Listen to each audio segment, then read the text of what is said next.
नमस्ते, प्रणाम। आप लोग कैसे हैं? ऐसे भी अच्छे होंगे तो हमारा यूट्यूब चैनल पर आप लोगों का स्वागत है। तो हम गाना सुनाने जा रहे हैं। हमारा गाना कैसे लगा आप लोग लाइक कमेंट जरूर कीजिएगा। आप लोग आगे से आगे बहुत प्यारा सा गाना है, आगे बढ़ाना। आप लोग कैसे लगा?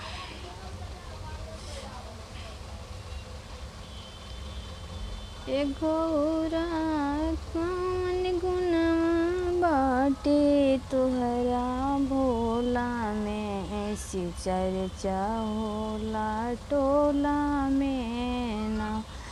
हे गौरा कौन गुनवा बाटे तुहरा भोला में, ऐसी चर्चा होला टोला में ना।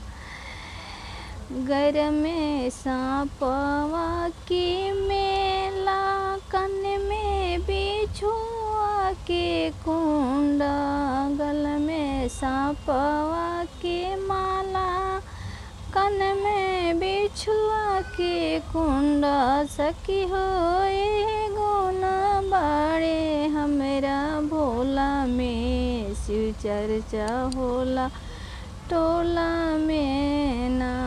सखी होए गुणवा बाड़े हमरा भोला में, शिव चर्चा होला टोला में ना। ए गौरा कौन गुणवा बाड़े तोहरा भोला में, शिव चर्चा होला टोला में ना।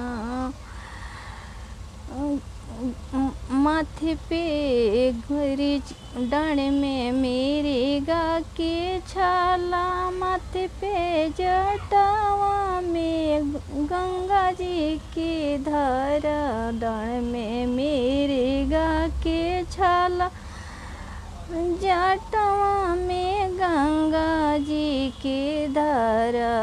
सखी होए गुना बाड़े हमरा भोला में, शिव चर्चा होला टोला में ना।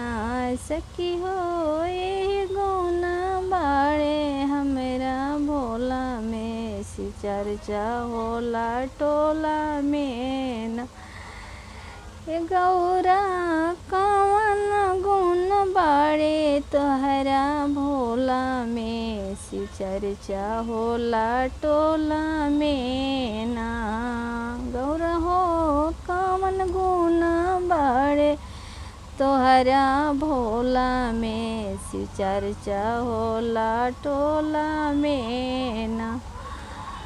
अंधेरा के आँख दिहले बाड़े, कुरियन के काया दिहले बाड़े, अंधेरा के आँख दिहले बाड़े, कुरियन की काया दिहले बाड़े। सखी होए ही गुना बाटे हमरा भोला में, शिव चर्चा होला टोला में ना। सखी हो एही गुना बाड़े हमरा भोला में, शिव चर्चा होला टोला में ना। ए गौरा कौन गुणवा बाड़े तुहरा भोला में, शिव चर्चा होला टोला में ना।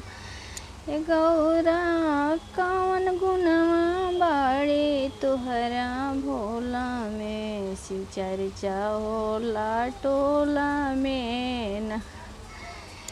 सखी हो बाझिन के पूत देले बाड़े, निर्धन के धान दिहले बाड़े, बाझिन के पूत दिहले बाड़े, निर्धन के धान दिहले बाड़े।